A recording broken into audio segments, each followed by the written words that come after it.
que toi et moi, on ait bien du mal à boulonner ensemble. Oui, mais il y a le travail. Le travail. Tu aimes ça, hein? Je parie que t'as passé la nuit à étudier les crottes de chiens que tu voulais me fourguer. T'as vu le résultat? Mon père s'est emmerdé toute sa vie à placer de l'électroménager. Il a clamsé du cœur à 50 balais avec des factures à payer. Ça coûtait plus, Bud. Ou bien t'es à l'intérieur, ou alors tu n'es rien du tout.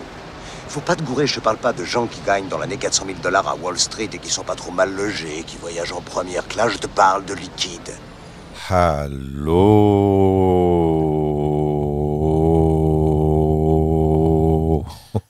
30% de personnes viennent de se déconnecter du podcast. Et s'il faut Berlin sur le podcast des investisseurs qui voient grand. Bienvenue dans ce nouveau podcast 10M pour 10 millions d'euros, capital optimal de la magnifique position du Vachier. Je suis toujours à Berlin en compagnie de mon acolyte Hugo. Bonjour Fouad, bonjour à toutes, bonjour à tous et bienvenue dans ce nouvel épisode du podcast 10M pour 10 millions d'euros dans lequel on va parler cas concret. Cash flow. J'ai 10 millions et je ne vis pas de mes loyers. Ouais. Ça fait rêver ça. Alors ça, on est dans l'ultra-réalisme. Ça dépasse le cadre du réalisme français. Je pense qu'on est dans l'ultra-réalisme. Comment il s'appelle déjà ce brillant réalisateur américain d'origine italienne? Scorsese. Martin Scorsese, qui est un très grand fan d'ultra-réalisme. Pour lui, le cinéma, c'est des hommes qui donnent des émotions à d'autres hommes. Tu sais le problème du cinéma aujourd'hui? Ouais, son manque de réalisme. C'est un peu le même problème qu'ont la majorité des investisseurs. Un manque de réalisme. Compétence née en France. Pour ceux qui veulent faire partie à minima des 1% des investisseurs les plus riches de France, vous pouvez déposer votre candidature à Patrimoine Exponentiel en suivant le lien dans la description. Patrimoine Exponentiel, c'est une communauté de professionnels avec des objectifs comme les tiens. Tant que tes objectifs ne sont pas faire quelques centaines d'euros de cash flow, de toute façon, ta candidature sera refusée si tel est le cas. Tu peux également réserver un audit stratégique en one-to-one avec Fouad qui va faire une analyse de ta stratégie immobilière, ce que tu dois mettre en place, ce que tu dois retirer. Attention, les places partent rapidement, donc n'hésite pas à réserver dès que tu en as besoin. Prendre audit, s'il vous plaît. Prendre audit, s'il vous plaît. Toi, prendre audit, donner argent. T'as pas des dips? T'as pas dit zip? Dip, il dit. Non, zip, c'est les fermetures oui, éclairs. mais il dit dip. Non, zip. Okay. T'as pas dit zip. Toi, donner argent. Et dit paye-les. Il me fait peur, celui-ci. Pense également à t'abonner au podcast, mettre un maximum d'étoiles. Fouad, quémande-nous quelques likes. Mettez-moi des likes, les amis. Mettez-moi des likes.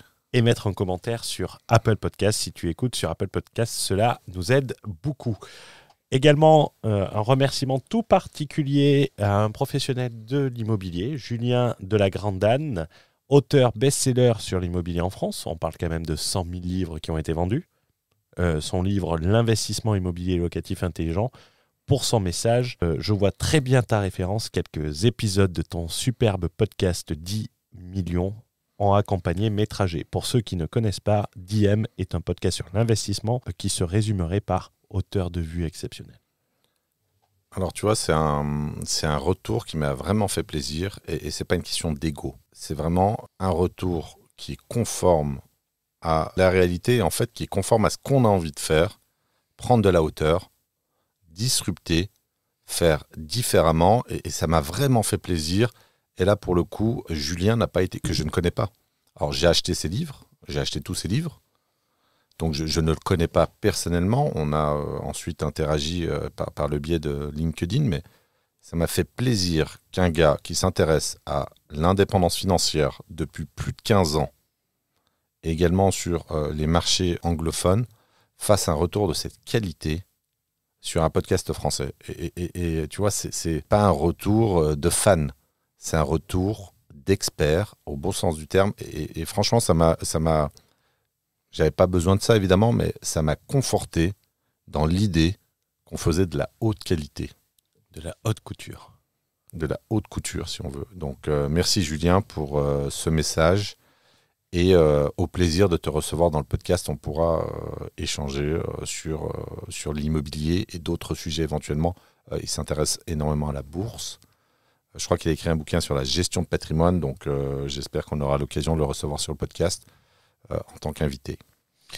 Également, pour les gens qui nous écoutent, ils trouveront le lien de Manial Immobilier qui est entièrement offert, qui est une communauté privée avec du contenu pour augmenter votre capital humain, chose qui sera indispensable pour pas que votre objectif soit en réalité un mirage. Et j'ai ouvert également un canal dédié au podcast pour échanger, faire intervenir plus la communauté sur la création des épisodes qu'ils ont envie d'avoir, donner des avis et tout ça. Donc tout se fera au travers de ça. Et vous aurez également le lien de notre keynote sur l'investissement immobilier en 2025, les clés pour investir massivement rapidement. Donc n'hésitez pas à vous y inscrire, ça sera, c'est entièrement offert et le contenu, le replay sera dans Manial Immobilier. Passons au sujet qui nous intéresse, cette punchline forte qui a été à l'origine d'un post très puissant sur LinkedIn que tu écris. J'ai 10 M de patrimoine immobilier, je ne vis pas de mes loyers. J'ai fait ce post, je me suis inspiré en fait de mon propre cas et je me suis dit, il y a quand même une particularité qui est quand même très intéressante et qui vient contredire tout ce qu'on entend, notamment l'idée qu'on pourrait vivre immédiatement de son immobilier, de ses loyers, de son cash flow. C'est même, je vais pas revenir là-dessus, c'est un slogan, un hameçon d'un des plus gros revendeurs, d'un des plus gros dealers de formation merdique de la formation immobilière. Et donc là, je me suis dit, le slogan ? Rentable maintenant et pas dans 20 ans. Ah. Rentable au sens vivre de l'immobilier immédiatement. Et je me suis dit, tiens, je suis un prédateur immobilier, je suis un acheteur redoutable, je suis un marchand de biens.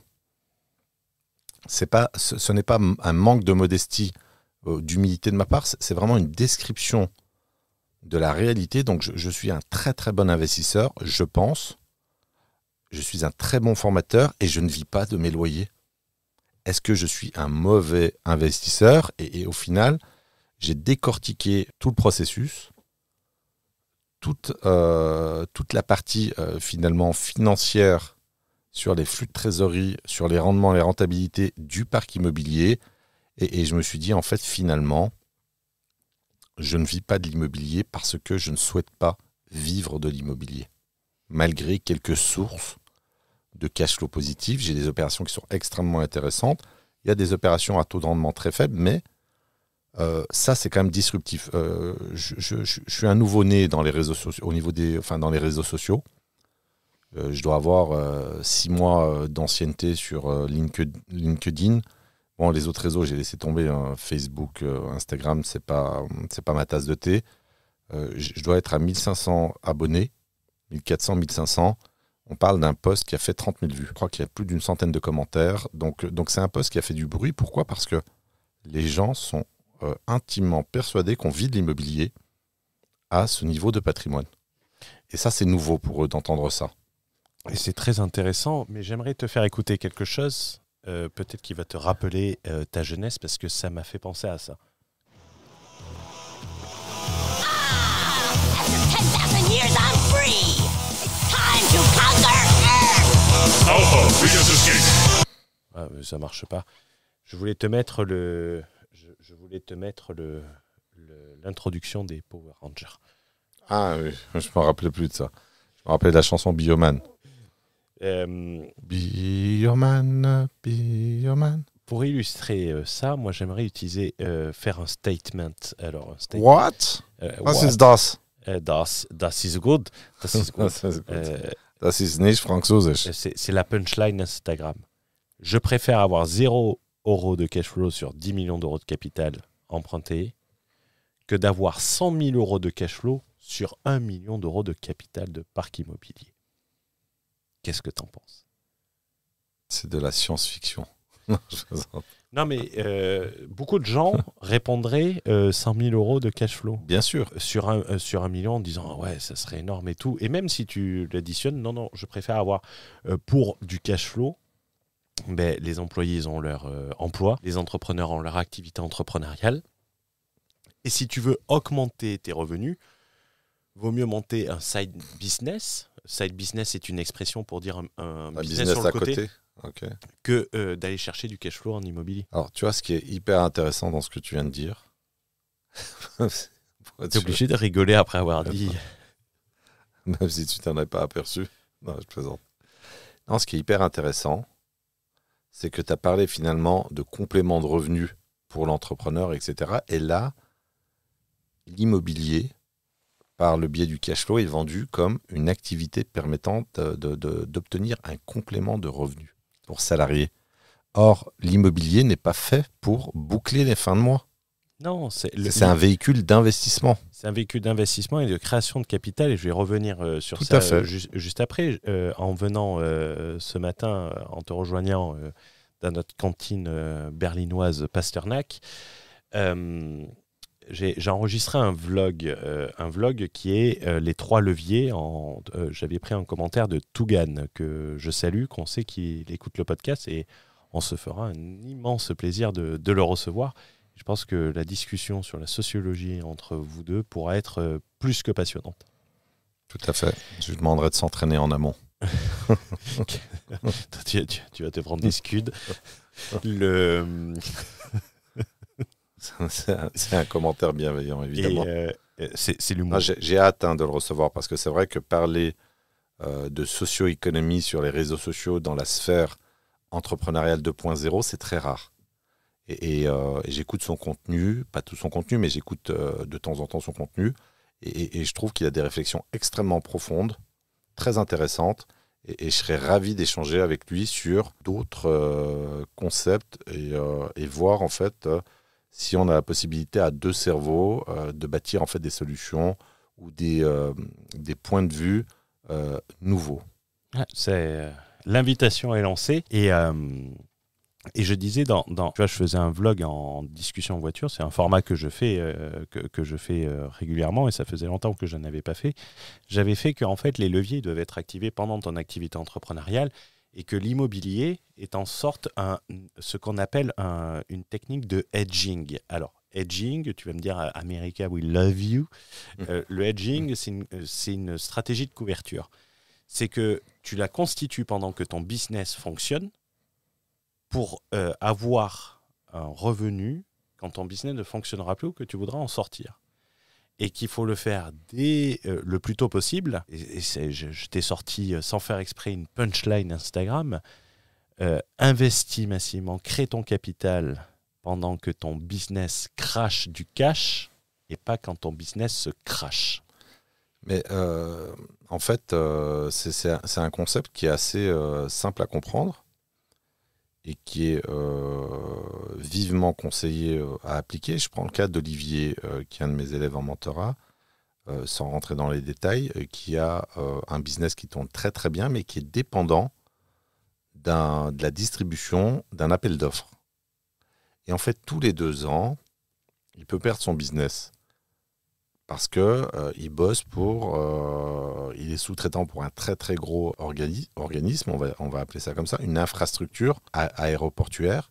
Et au final, il m'a dit, et j'ai trouvé ça très très intelligent, moi là j'ai 1 an et demi de visibilité, si je perds ma place au prochain appel d'offres, je ne pourrai plus lever de fonds. Donc faire un effet de levier bancaire sur un levier professionnel, c'est extrêmement intelligent, et malheureusement, ce n'est pas le cas de tous.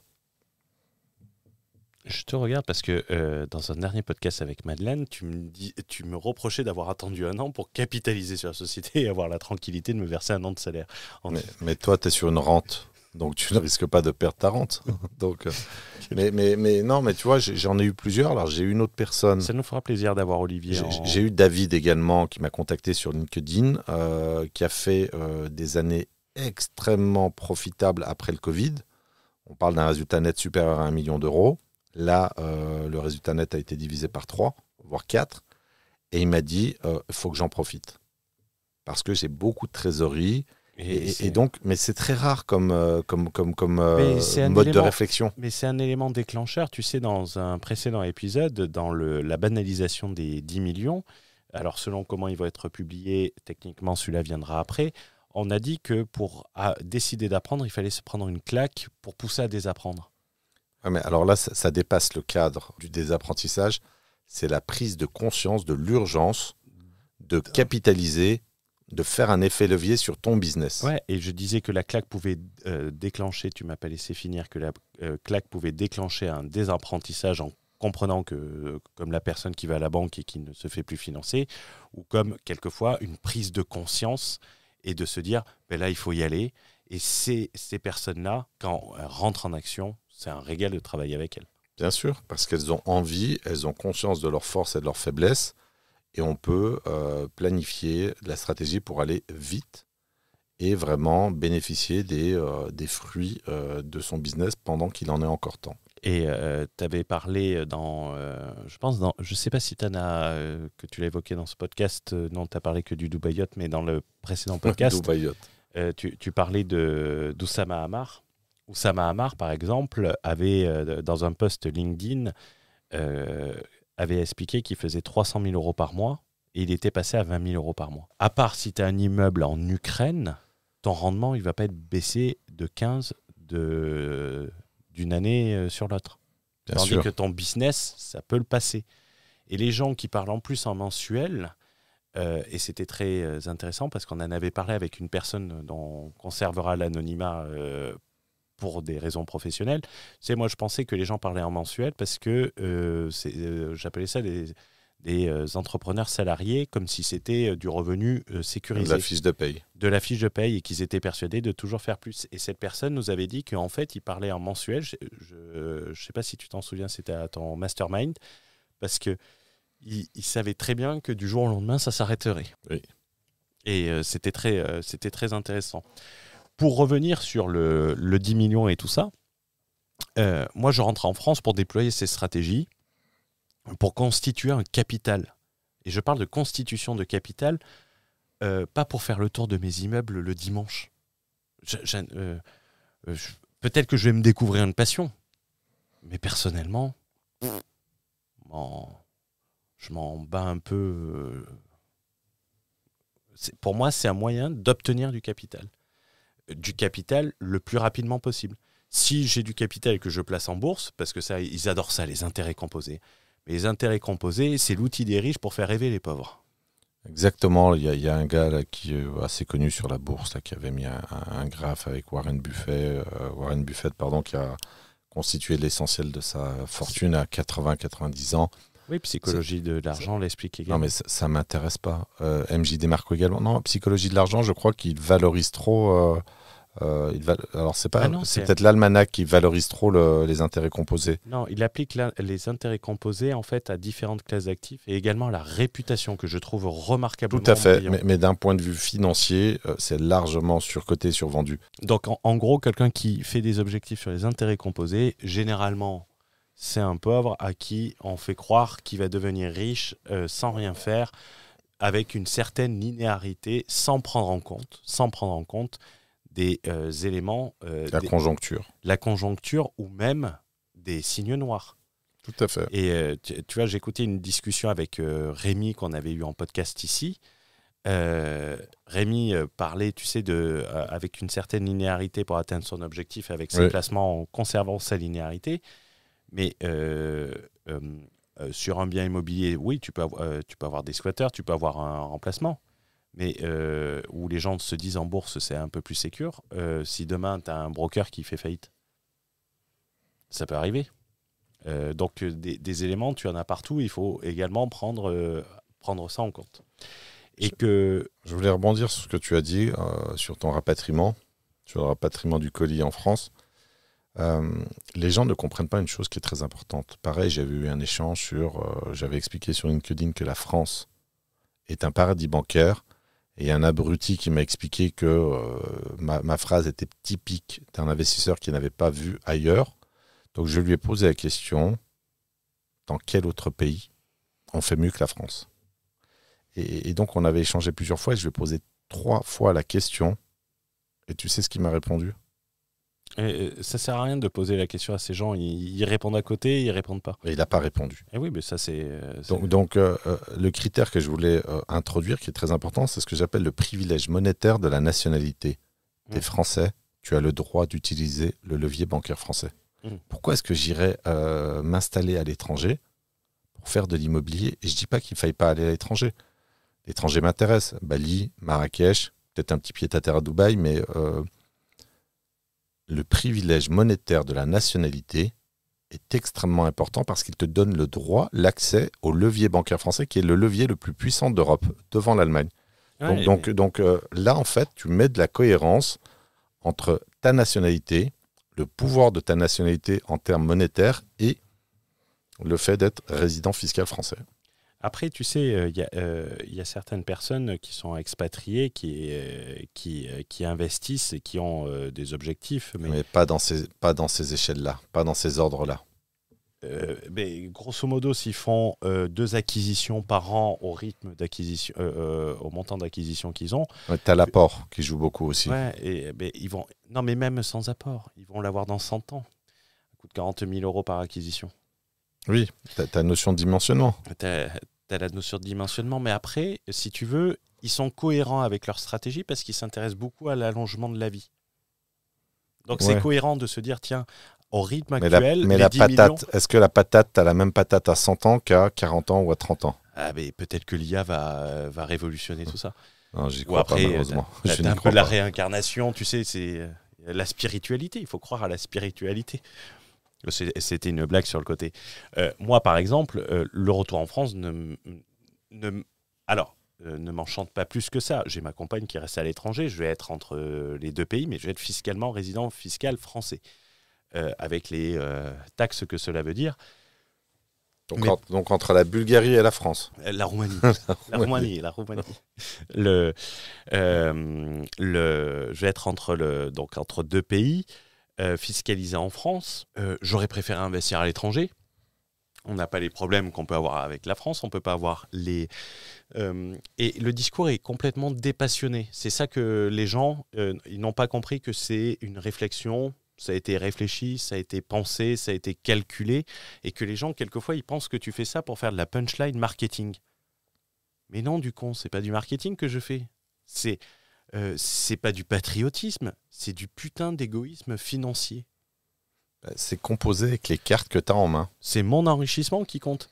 C'est ça qui... Parce que, et ça, tu avais Rémi qui l'avait dit avec Tougan dans un live, la seule chose qui rend libre, c'est le rendement du capital. C'est le rendement du capital qui rend libre. Parce que tu sois un employé, personnellement, je considère... Alors, ça va en faire hurler certains. Alors, c'est pas exactement ce qu'il a dit. Il a dit le rendement du capital est plus pérenne que la croissance passagère des ventes. Oui, mais... C'est autre chose. Ça va être plutôt avoir le capital et ensuite avoir un rendement, etc., sur cette stabilité ou cette croissance. Mais et on va voir la différence en fait sur des gens qui font de l'immobilier de manière très intelligente, vivent du rendement du capital investi et payé, et non finalement de cet excédent, fameux cash flow en fait. C'est différent. On n'est plus sur par rapport à Rémi, et d'ailleurs la phrase est exceptionnelle, hein, la citation elle n'est pas de lui, hein, elle est de William, je ne sais plus comment, c'est la référence en small cap, et c'est une phrase qui est fondamentale. Ce capital, tu regardes là où tu vas le faire le plus rapidement possible. Moi, ce qui m'intéresse, c'est le faire le plus rapidement possible, le plus massivement possible, mais après, à partir d'un certain niveau, moi, tant que je peux faire ce que j'ai envie, et je pense qu'après, tu travailles beaucoup mieux quand tu as le capital. C'est-à-dire, tu travailles moins, tu es beaucoup plus sûr de toi. Et quand tu dis, tu veux travailler avec moi, c'est 200 000 l'année. Tu veux pas, ça me changera strictement rien. En dessous, je ne me lève pas. Donc ça rend libre par rapport à tout. Et ce que je voulais dire par rapport à la liberté, moi je considère qu'un salarié, alors bien évidemment les gens ne vont pas être d'accord avec moi a priori, un salarié à 10 000 euros par mois est pour moi plus libre financièrement qu'un entrepreneur à 10 000 euros par mois. Parce que le salarié, si demain il a un problème, pendant 2 ans, il est payé. Si ça se passe mal, il trouvera un autre truc. Un entrepreneur, si ça se passe mal, il va réessayer, mais ça se repassera comme ça. Et la différence, alors les gens disent « Ouais, mais moi, je travaille pour moi-même. » Non, tu travailles pour une multitude de boss. Toi, tu travailles pas pour toi-même. Tu travailles pour une dizaine de boss qui sont tes clients. Ouais, je suis totalement d'accord avec ce que tu as dit. Pour moi, tu es affranchi uniquement si tu as du capital. Et je considère que quelqu'un qui a 10 000 euros de rendement de capital est beaucoup plus riche que quelqu'un qui va gagner 50 000 euros par mois avec son activité sur Internet. Tout à fait. Donc, c'est des notions et ça explique également. Et quand on parle de ça, et tu avais parlé d'investissement immobilier, je renvoie les gens vers l'épisode qu'on a fait avec Madeleine, qui était une employée, et qui explique comment elle génère aujourd'hui 400 000 euros d'enrichissement par an en immobilier, en n'y passant que 30 heures par an. Va me trouver quelqu'un sur Internet qui fait 400 000 euros de cash flow. Personne. Bernard Arnault, peut-être ? Alors, personne de normal. Personne de normal. Et tu l'as précisé, et ça, les gens n'en ont pas conscience. Ça, c'est un concept de l'herbe est toujours plus verte ailleurs. Tu as parlé du privilège monétaire de la nationalité, c'est-à-dire d'avoir cet avantage d'avoir le passeport français. On a parlé, tu prends quelqu'un qui est à Maurice. À Maurice, on a des gens qui nous écoutent depuis Maurice, qu'on salue. À Maurice, tu vas acheter un bien, très bien. Tu as un permis de séjour de 10 ans. Ton prêt, il est capé sur 10 ans. Tu connais le montant total de l'encours bancaire en prêt immobilier à l'île Maurice ? Ça coûte combien de planter un bananier ? Non, mais à ton avis, quel est le montant total de l'encours bancaire ? Oh, j'en sais rien. 1,75 milliard. 1,75 ? Ouais. Et tu sais, il est de combien en France ? 1400 1200 1280 milliards. Mais et tu vois, même à l'étranger, alors, moi, je vais avoir une structure et je veux investir là-bas. Et c'est très marrant, c'est les mêmes règles qu'en France pour les entrepreneurs pour investir. Mais demain, je vais utiliser l'équivalent d'une société civile immobilière. Tu crois que c'est moi qui vais être le gérant et le porteur de part principal ? Que je vais envoyer la patronne ? Ich weiß nicht. Exactement.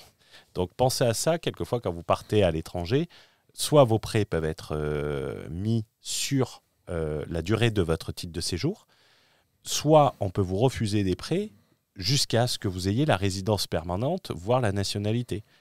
Par exemple, en Estonie, moi, on me refusait de faire un prêt tant que je n'étais pas résident permanent. Je m'étais énervé à la banque en disant « Mais attendez, je suis européen, je ne viens pas du Burundi ou du Burkina Faso.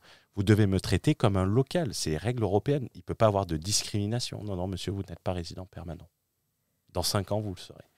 Allez vous faire foutre. » Donc ça, privilège monétaire de la nationalité, et parler à un banquier, tu as intérêt de bien parler la langue. Toi qui parles quasiment couramment allemand, tout à fait.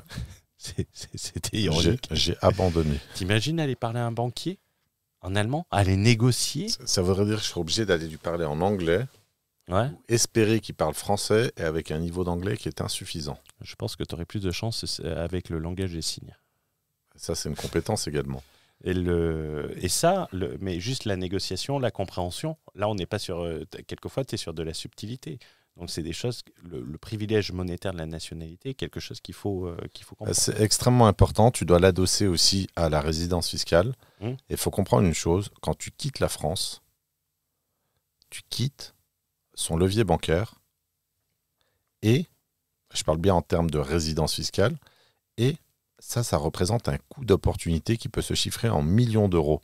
Donc ça, c'est fondamental. C'est une erreur stratégique qui est monumentale.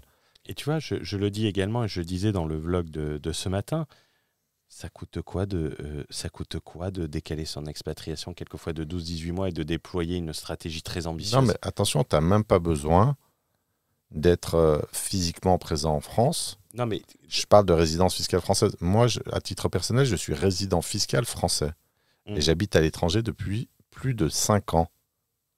Je paye mes impôts en France. J'ai accès au levier bancaire français. Tu n'as même pas besoin physiquement d'être en France. Ça, c'est l'opportunisme. Il faut deux choses. Des pays. Et si demain, tu as les sarlements qui posent 2-3 questions... Non, mais j'ai mes centres d'intérêt en France. Il y a le principe de territorialité, mais j'ai envie de te dire, c'est un autre sujet.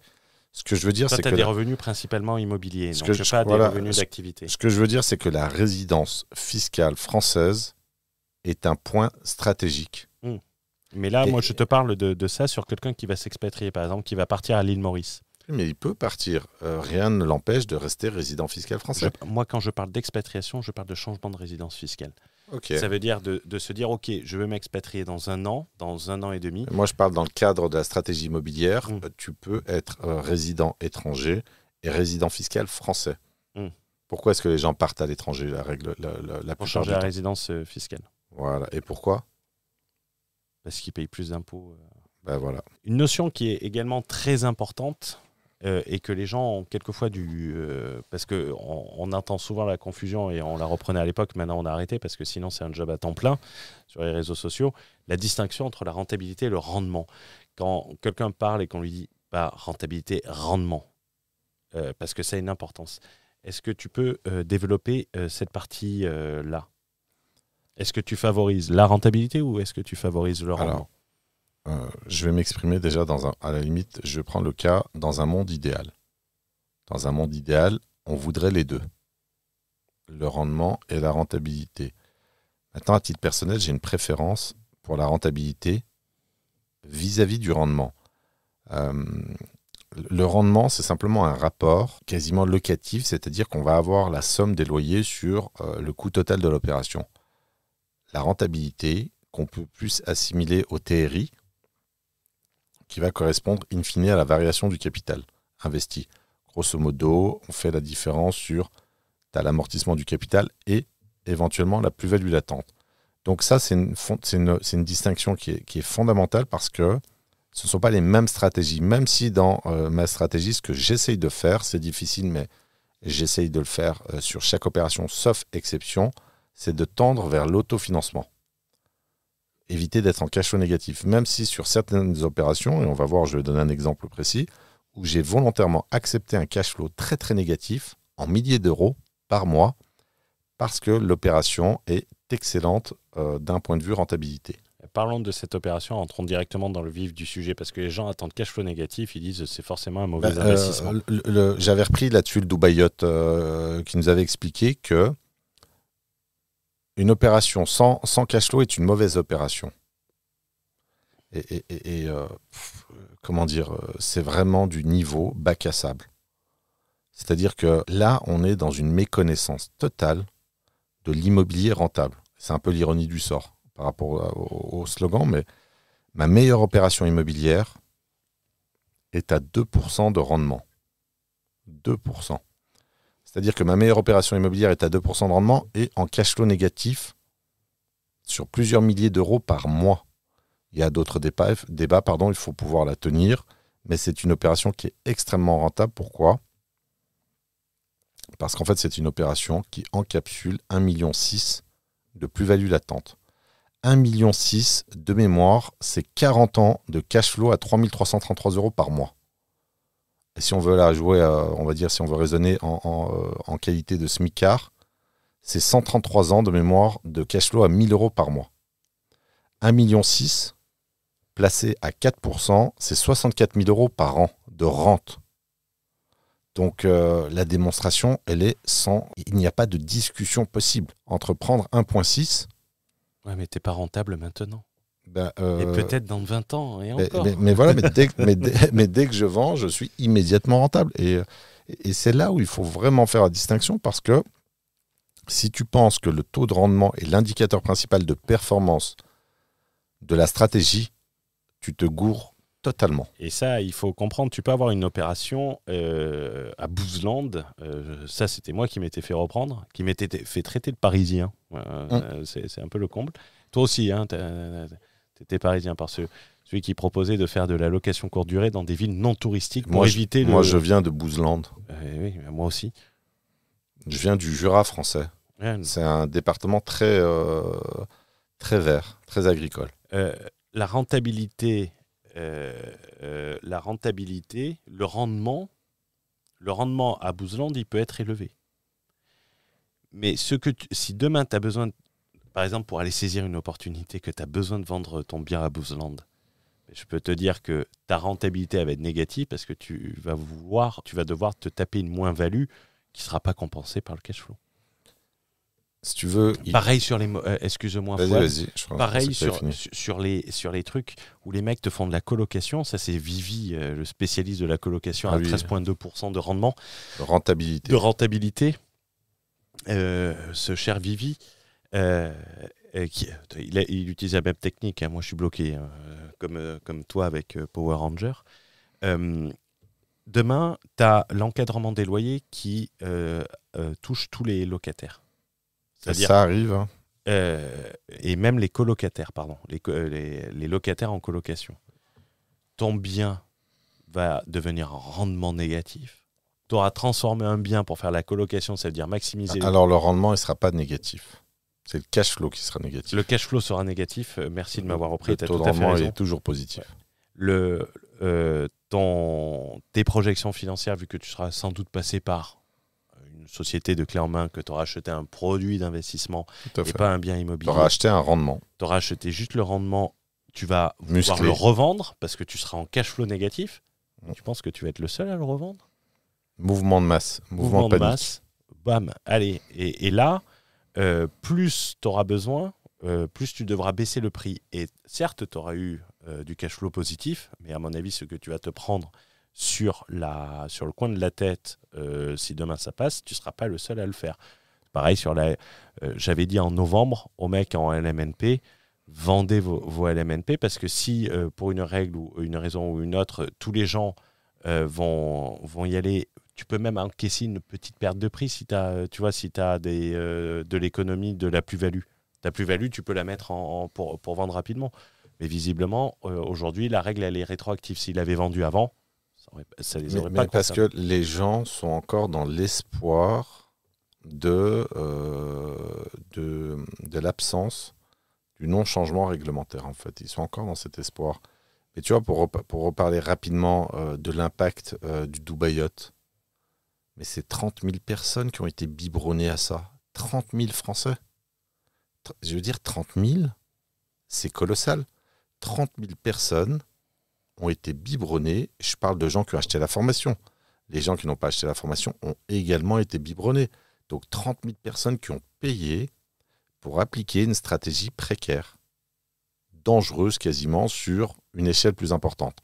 L'échelle qu'ils n'ont jamais pu atteindre pour plein de raisons. Mais en tout cas... Après, elle n'est pas dangereuse. Elle n'est pas dangereuse dans le sens où ils se sont tous fait bloquer par le LMNP. Ouais, mais si tu en fais une dizaine et puis que tu n'as que de la coloc et que tu te retrouves avec une réintégration à la vente de tes plus-values, un encadrement des loyers sur de la zone tendue, notamment en Ile-de-France, que tu as acheté un rendement, ça commence à devenir dangereux. Ça aurait été plus rentable de rejoindre Patrimoine Exponentiel. Ou prendre le mentorat. Même le mentorat est rentable par rapport à ça. Bien sûr. Mais les gens, c'est le problème quand tu fais du discours et que tu as quelque chose à proposer par derrière.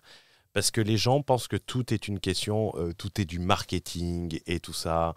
Tu sais, j'avais fait des vidéos sur Hakim Benotman. Je me suis fait insulter de vendeur de formation dans les commentaires. En disant, intellectuellement, vaut mieux être vendeur de formation que vendeur de kebab. Ça n'avait fait hurler. Hein. Et aujourd'hui, donc le mec était écouté. Et aujourd'hui, il dit qu'il va faire des accompagnements. Bien sûr. Donc, ton discours, quelquefois, il est biaisé, il n'est pas écouté par les gens qui vont utiliser cette carte. Tu sais, Joker, tu dis de vendre mon LMNP ? Ah, parce que tu es un vendeur de formation. Mais là, il y a un moment, tu sais, on en avait parlé sur la Richard Virenque, sans donner de détails. Moi, tout le monde était inquiet sur comment gérer le truc, et moi, je te disais, mais moi, j'attends la personne en face et prendre le téléphone en lui disant, mais moi, j'ai payé pour me former, toi, tu t'es pas payé, t'as pas fait de contrôle, t'as rien investi, mais ça te coûte des dizaines de milliers d'euros. Tu aurais dépensé 300 euros, t'aurais économisé ça. C'est le prix de l'enseignement. Au bout d'un moment, les gens ne comprennent malheureusement que ça. Donc, non, mais c'est clair. Et tu vois, j'ai envie de te dire, moi, j'ai fait une erreur à 72 000 euros, payé cash. J'ai fait une erreur qui est due à un excès de loyauté de ma part sur une substitution où j'ai honoré ma parole et il n'y a aucun écrit. Ça m'a coûté 72 000 euros et j'ai payé, j'ai compris. Je ne ferai pas 2 fois la même erreur. Faire 2 fois la même erreur, c'est une faute. Et qui c'est qui avait dit ça ? C'est moi. C'est toi ? C'était pas une réplique ? Non. rentable maintenant, pas dans 20 ans, les gens, ils ont été biberonnés au cash flow et n'ont considéré leur investissement qu'au travers du prisme du cash flow. C'est-à-dire, ce qui détermine un investissement, c'est s'il y a du cash flow positif ou pas. S'il y a... C'est exactement ça, et c'est même la seule chose qui est recherchée. Là, En fait, l'opération immobilière, elle n'a pour but que d'aller chercher quelques centaines d'euros de cash flow mensuel. Tu sais, ça ressemble un peu à... je veux pas être, mais bon, après, je suis fidèle à mon champ lexical, à ma manière de penser, de m'exprimer. Tu vois, ça ressemble à de la mendicité. Tu as l'impression que les gens font la manche. Et je suis navré parce que, je l'avais dit, je crois, en amont, l'immobilier n'est pas là pour boucler les fins de mois. C'est pas comme ça que ça fonctionne. Ce ne sont pas les règles du jeu de l'argent et de l'immobilier. C'est l'erreur de classe sociale, mais ça, on peut en parler, Ouais. on peut en parler juste après. Le cash flow, il est important, mais il n'est pas déterminant. Il n'est pas primordial, je dirais. Il n'est pas primordial. Et parfois, notamment sur mon opération à 2%, il n'est même pas comptabilisé.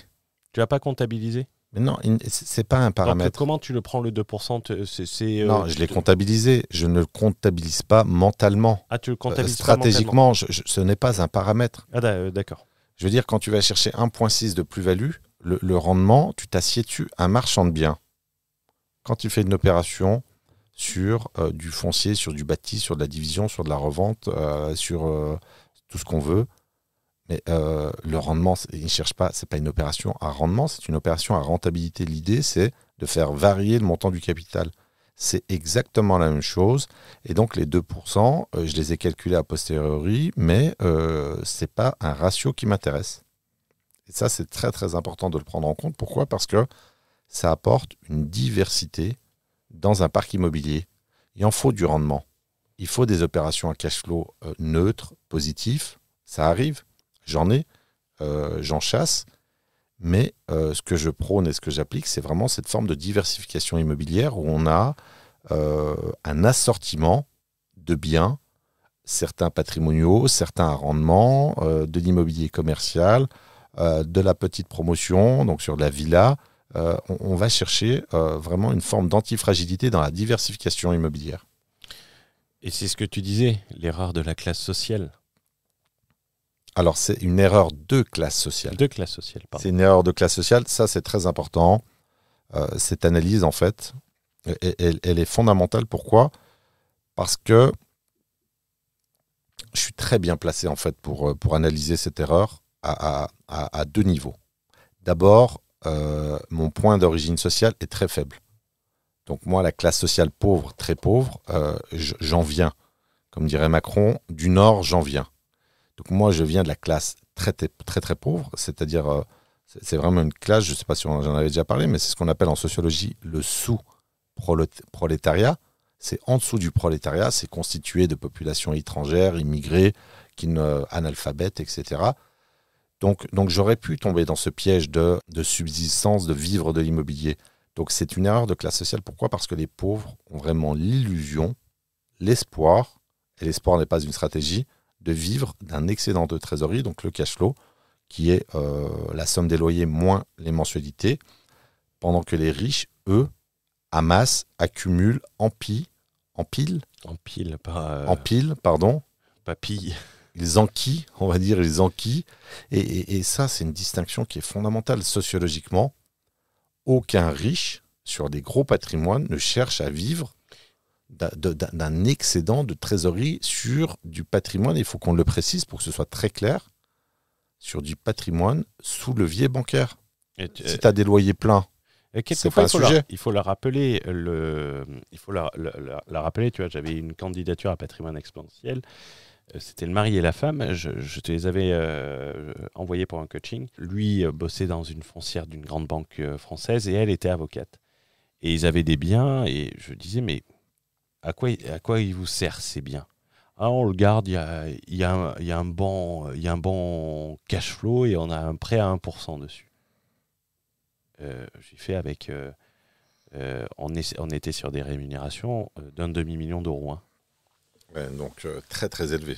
Donc 500 000 euros par an, pour faire clair, et pas chef d'entreprise. Donc pas le chiffre d'affaires sur une entreprise. Rémunération. Et je lui fais, mais t'as besoin de 1000 balles de plus par mois avec ça, ça va te changer quelque chose de le retirer, ou est-ce que ça va être plus important de construire 10 millions d'euros de parc, englober des millions, et pouvoir te sécuriser pour pas avoir à bosser, parce que bien évidemment, tu n'es pas aux 35 heures quand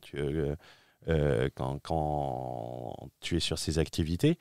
C'est quoi le plus important? Les 1000 balles ou le capital? Et là, les personnes, ils te disent, ah ouais, effectivement, vu comme ça, oui. Mais il reste quand même... Parce qu'ils ont été influencés. Ouais, sans doute. Ouais. C'est l'effet Dubaï. L'effet Dubaï. C'est pas mal ça, l'effet Dubaï. L'effet Dubaï. On peut prendre l'exemple concret, tu en avais parlé et j'invite les gens à te suivre sur LinkedIn parce que tes posts sont très pertinents. Tu as bien réussi à paramétrer l'intelligence artificielle, je trouve, j'arrive pas à faire pareil. Non, c'est à la main. C'est de l'artisanat, n'oublie pas. Le cash flow te pousse à aller chercher du 25 ans pour réduire la mensualité de crédit. Alors, juste, j'avais pas terminé mon raisonnement, si ça ne te dérange pas de me laisser terminer, c'est parce que c'est une partie qui est très importante. Je parlais de classe sociale. Les CSP++, qui me contactent, la plupart du temps, tu as dû tomber sur l'exception, ne m'expliquent pas qu'ils souhaitent vivre de l'immobilier. Alors, pas vivre de l'immobilier, mais conserver parce qu'ils avaient un prêt à 1% dessus et que ça rapportait du cash flow. Donc, ils n'avaient pas investi pour ça au départ. Mais le pont que je voulais faire avec la pauvreté, en fait, c'est que les pauvres essayent de subvenir à leurs besoins courants. En fait, ces gens-là, malheureusement, pensent que l'immobilier est un moyen de subsistance. Comme moi, ce matin, je faisais la manche. Voilà, et ce n'est pas le cas. Je suis navré, en fait. J'aimerais que ce soit le cas, mais ce n'est pas le cas. L'immobilier, sous effet de levier, n'est pas un moyen de subsistance, ce n'est pas un moyen d'avoir du pouvoir d'achat. On avait lu ça dans un des bouquins, là, Faites entrer le tocard. C'est pas du pouvoir d'achat qu'on essaie d'avoir, c'est du pouvoir d'investissement. Et ça change fondamentalement. Si tu as besoin de quelques centaines d'euros pour vivre tous les mois, et je ne le critique pas, la solution n'est pas dans l'immobilier locatif. Donc ça, c'est fondamental. C'est une déconstruction sociale ou du modèle de rémunération de subsistance qui n'est pas valide. Et j'insiste là-dessus parce que, une fois de plus, ça, c'est nouveau. Ça n'a pas été traité, encore moins de cette manière, sur les réseaux sociaux. Donc, chercher à enchaîner les opérations, à empiler, à bâtir du patrimoine, au lieu d'espérer gratter une poignée de cacahuètes en fin de mois qui ne va fondamentalement absolument rien changer. Donc les pauvres essayent de subvenir à leurs besoins courants et les riches se concentrent sur capitaliser un maximum, à enquiller, empiler. Exactement. Les riches, je vais mettre un décaniller les acquisitions. Alors, si tu veux, les riches, et ça c'est très important, je ne sais pas si j'en avais parlé de l'effet Cantillon. D'ailleurs, j'ai commandé le bouquin de Richard Cantillon qui date, je crois, de 1775. Donc, ça ne date pas d'hier. Ce qui est hyper intéressant, c'est que les règles de l'argent, les règles monétaires n'ont toujours pas changé en 2025 par rapport à 1775. Les riches ont compris une chose. Il est préférable d'être un cantillonnaire. Un cantillonnaire est un individu qui est capable de lever beaucoup de masse d'argent, qui est au plus proche... de capter des sources monétaires en termes de création. Donc, et d'ailleurs, la plupart des millionnaires sont des cantillonnaires. Ça, c'est très important de le comprendre. Je suis un cantillonnaire et c'est dû, on retombe là où tu as une cohérence générale sur le privilège monétaire de la nationalité, il faut toujours un peu de bol. Et le facteur chance est souvent minimisé quand il n'est pas occulté. Le fait d'être français est une chance du point de vue du levier bancaire, parce que c'est le bras le plus musclé d'Europe, avec les meilleures conditions, toutes les conditions qui sont bonnes. Tu sortais pas le passeport algérien Comment ? Tu sortais pas le passeport algérien sur tes demandes de prêt ? Double culture, double intelligence, on s'adapte. donc voilà, donc cette notion de classe sociale, vraiment, si vous avez un truc à retenir, ne tombez pas dans le piège des pauvres penser Comme des valeur riches. absolue. Comment ? Penser comme des riches. Et oui, penser comme des cantillonnaires, comme des gens qui lèvent de la dette, qui lèvent du patrimoine, qui constituent du patrimoine et qui raisonnent en termes d'empire et pas en termes de cacahuètes à la fin du mois. Pourquoi c'est important ? Parce que la recherche du cash flow peut avoir une incidence également sur la durée de ton prêt. On avait fait un épisode entier sur la durée optimale du crédit, où on t'explique en détail quelle est la durée optimale du prêt par rapport à l'obtention du financement. Le but n'est pas de parler ici, la durée optimale n'est pas 25 ans. N'hésite pas à regarder cet épisode parce qu'il est complet et ça permet d'avoir une vision. Si tu prends du 25 ans, c'est plus coûteux.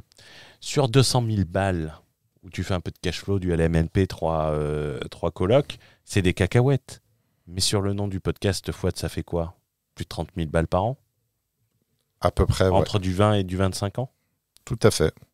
Combien ça va te réduire ta mensualité ? Pas grand-chose.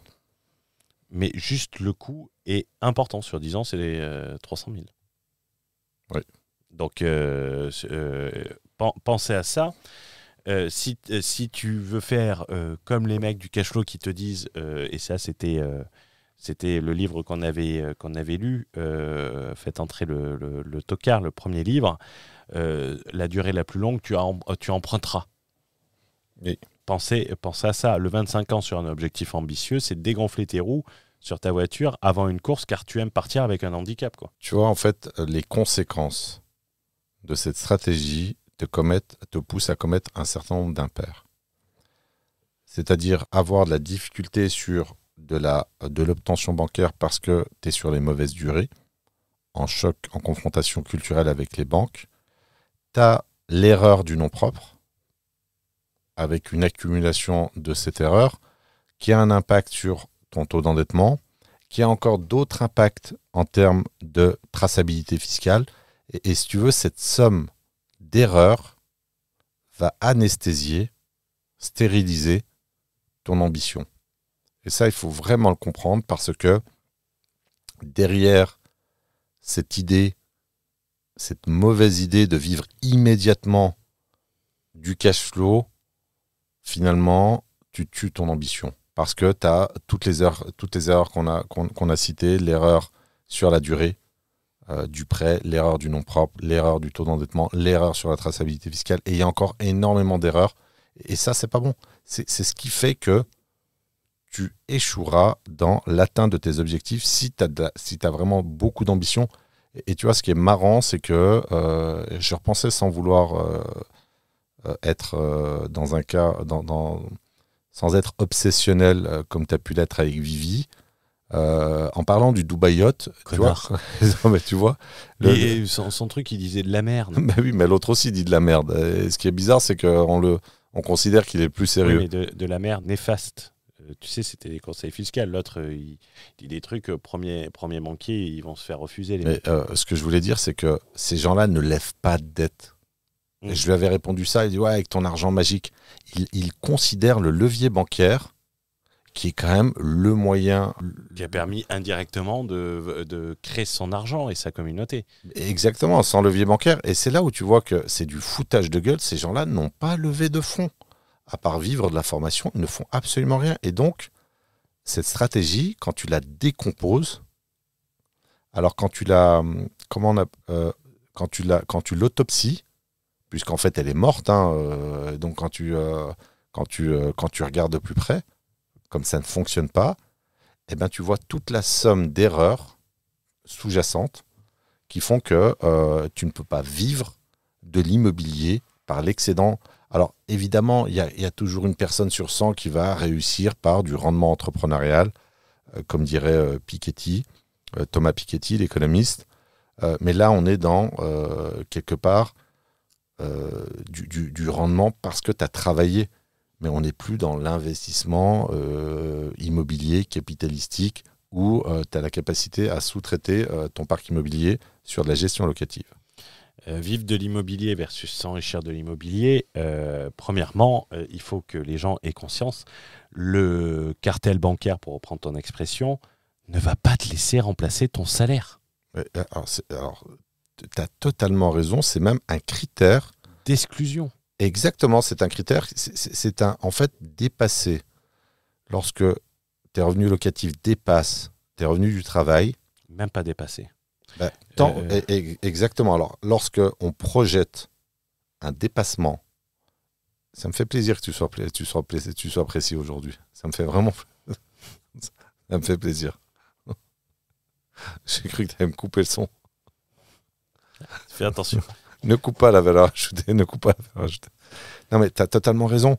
Le fait de se projeter quand tu as une prévision, un prévisionnel qui prouve que la somme de tes revenus locatifs dépasse la somme de tes revenus du travail, c'est rédhibitoire. Ouais, Pour les sociétés de cautionnement et pour les banques. C'est très intéressant ce que tu dis parce qu'ils oublient ce deuxième check, les investisseurs. Le check de la société de cautionnement. Bien sûr. Et ce qui est bizarre, c'est le premier voile de contrôle, de vérification, de validation. C'est un double accord que tu dois obtenir. La société de cautionnement et ensuite de la banque. Et en sachant que si tu as un refus de la société de cautionnement, ça se traduit généralement par un refus bancaire ou des conditions beaucoup moins avantageuses. Si tu as de la chance, ça va au pôle risque. Si tu as de la chance. Mais souvent, tu dégages. Tu es sorti du jeu. Ouais, c'est une anecdote de patrimoine exponentiel. Thomas, il s'est vu refuser son crédit car ses revenus immobiliers étaient trop importants par rapport à ses revenus d'activité. Et on n'était même pas à 50%. Et on était sur un bien où il y avait un préaccord sur le financement, si je me souviens bien, sur 400 000 euros. Et en fait, il avait gardé sa résidence principale qu'il avait transformée en résidence secondaire. C'était cette résidence qu'il louait, si je me souviens bien. On rappelle la raison pour laquelle, d'un point de vue du cartel bancaire français, ça ne convient pas, cette situation. Parce que le cartel bancaire privilégie le salaire et la stabilité du salaire. Non, mais pourquoi ? Parce qu'elle finance Moi, je vais te dire ce que je dis, c'est que une banque, elle veut limiter le risque. Elle préfère ne pas faire que prendre le risque. Oui, mais ça, Elle va se baser sur la solvabilité. C'est ça.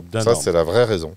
D'un emprunteur, et elle va partir du principe, est-ce que tu peux faire face au crédit, même si tu n'as pas de rentrée locative ? C'est exactement, en fait, c'est tout le système bancaire français est basé sur la solvabilité personnelle de l'individu. Et ça, il faut le comprendre, c'est une spécificité française. Si tu me laissais finir mes phrases, tu verrais que j'ai souvent raison. Non. Et ça, c'est très important parce que c'est un retour du terrain, et les revenus immobiliers, de mémoire, il était à moins de 25 000 euros de revenus immobiliers sur un bien qui finissait d'être payé. Et ses revenus étaient de 50 à 60 000 euros. Non, mais en fait, quand tu brasses une production de crédit en milliards, en 1000 milliards, comme dirait le capitaine Haddock, tu mets des ratios. Quand tu dépasses les ratios, tu dégages. On n'a pas le temps de faire dans la dentelle, sauf exception. Tu tombes sur la bonne banque qui est d'accord pour passer en hypothèque, ok. Mais tu as un système qui est bien huilé, les rouages, ça fonctionne bien, tu as un taux de casse sur les prêts immobiliers qui est très très faible. Donc quand tu dépasses les ratios, tu dégages. Et faut-il encore les comprendre et le savoir ? Et les connaître. Les connaître, tout à fait. Et dans la présentation, ne pas croire que c'est une force. En fait, j'avais débuté comme ça, je l'ai appris comme ça à mes dépens. J'avais mis tous ces revenus-là et on m'a expliqué, monsieur, vous avez trop de revenus. Pas une fois, systématiquement. Tu vois, si tu avais rejoint Patrimoine Exponentiel à l'époque. Alors, ça n'existait pas en 2017. T'étais encore étudiant, je crois. Non, je gérais déjà des boîtes, mon coco. J'ai cru que tu me disais. T'allais dire, je gérais déjà des femmes, mon coco. T'étais déjà sur OnlyFans. J'avais pas le temps. Cela va te pousser dans une certaine forme de précarité, de vouloir vivre de l'immobilier. Pour conclure déjà le chapitre précédent, on ne vit pas de l'immobilier, on s'enrichit par l'immobilier. Et c'est une distinction qui est fondamentale. C'est la différence entre des processus d'enrichissement des vrais et des processus de précarité. On ne vit pas de l'immobilier, on s'enrichit par l'immobilier. Donc, évidemment, tu me parlais de quoi ? D'horizon temporel, c'est ça ? Non, de précarité. La précarité... Ça va te pousser à une précarité de vouloir vivre de l'immobilier. Tout à fait. Tu vois à très très court terme, en fait. T'as des gens quand même sur la location courte durée qui vivent des notifications journalières sur Oui. les nuitées. Oui, il t'envoie ça, les captures d'écran sur Instagram. On en revient à une époque où on distribuait les salaires à la fin de la journée. Tu sais, je sais pas si ça te parle un peu. Tu sais, c'est le... Oui, sur le chéquier, là. Non, aux États-Unis ou machin, t'avais travaillé, etc. On te filait ta paye. Pourquoi est-ce qu'on te filait ta paye à la fin de la journée? C'était pour bouffer, en fait. T'en avais besoin. Donc ouais, ça te pousse à vraiment du très très court terme, à raisonner à très court terme, et ça te pousse à des décisions également d'ordre court-termiste. En parlant de court terme, avant de conclure sur le flux et le stock, on peut parler de l'horizon temporel nécessaire parce que c'est un critère très important. L'horizon temporel en immobilier sur des enrichissements en millions d'euros, normalement, il est de l'ordre intergénérationnel, sur plusieurs générations. Si on fait plus court, dans les statistiques, c'est 20 ans, 20-25 ans. Moi, avec mes stratégies, je les réduis au strict minimum qui est 3 à 5 ans. C'est du très court terme en immobilier. Mais pas du court terme, un mois, la fiche de paye. Donc 3 à 5 ans, c'est du court terme en immobilier. Mais la norme empirique, c'est 25 ans. Ou plusieurs générations. Donc il ne faut pas chercher la gratification immédiate. C'est une erreur. La gratification immédiate, c'est une erreur de classe sociale, encore une fois, économiquement faible. On veut tout de suite. Et ça s'oppose à la gratification différée, qui est la capacité à faire, à persévérer et jouir de son capital. Alors je vais te citer, je vais te faire plaisir. Avant de jouir, il faut bâtir. Si tu veux mettre juste un coup et t'arrêter... la première partie était non, de moi, mais pas la deuxième.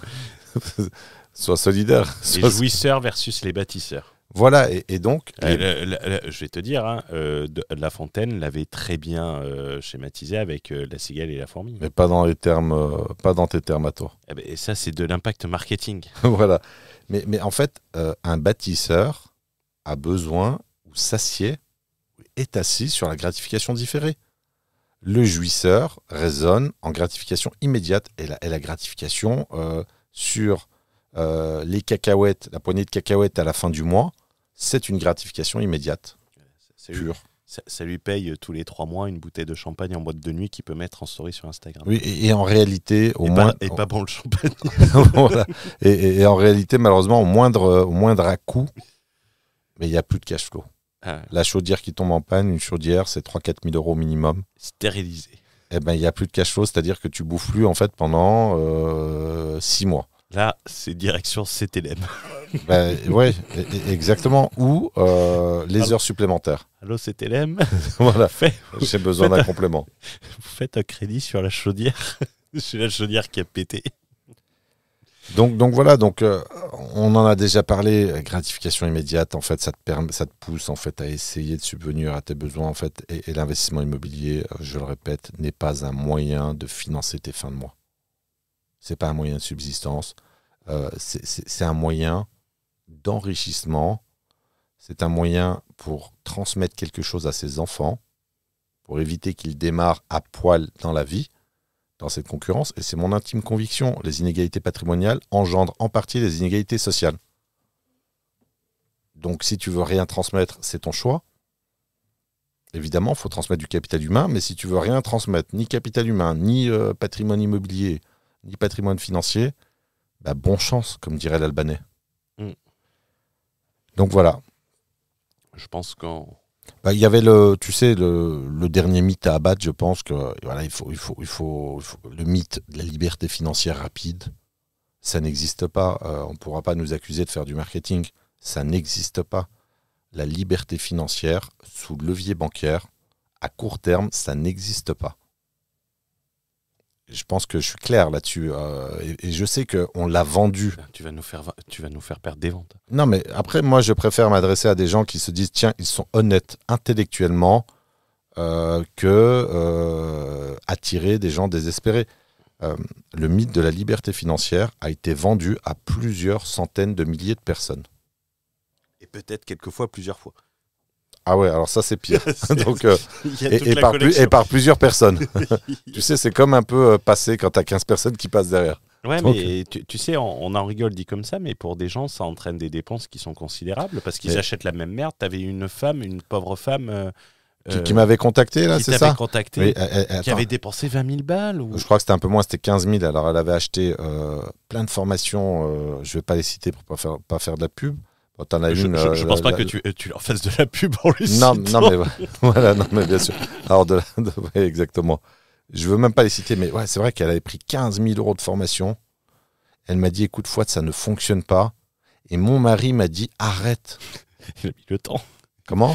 Il a mis le temps. Il ferait mieux de regarder ses comptes avant. Ben oui, non, mais malheureusement, non, elle achetait ça avec son propre argent. Mm. Mais tu sais, quand tu es en couple et que tu vois ta femme dépenser 15 000 € dans des formations bidons, mais c'est tout à fait normal d'être alerté. Après, quand... Elle n'avait plus les moyens de travailler avec moi, malgré un statut de cadre supérieur en banque. Mm. Et franchement, elle m'a fait de la peine. Ouais, non, mais c'est... Et le pire, c'est que ça peut dégoûter les gens alors qu'ils ont le potentiel et qu'ils Tout à fait. ont fait confiance à la mauvaise personne. Alors, aux mauvaises personnes. Aux mauvaises Parce personnes. que là, je crois qu'elle avait pris 5 formations ou 6. 5 formations, ouais, à 3 000 balles, c'est... Tout à fait.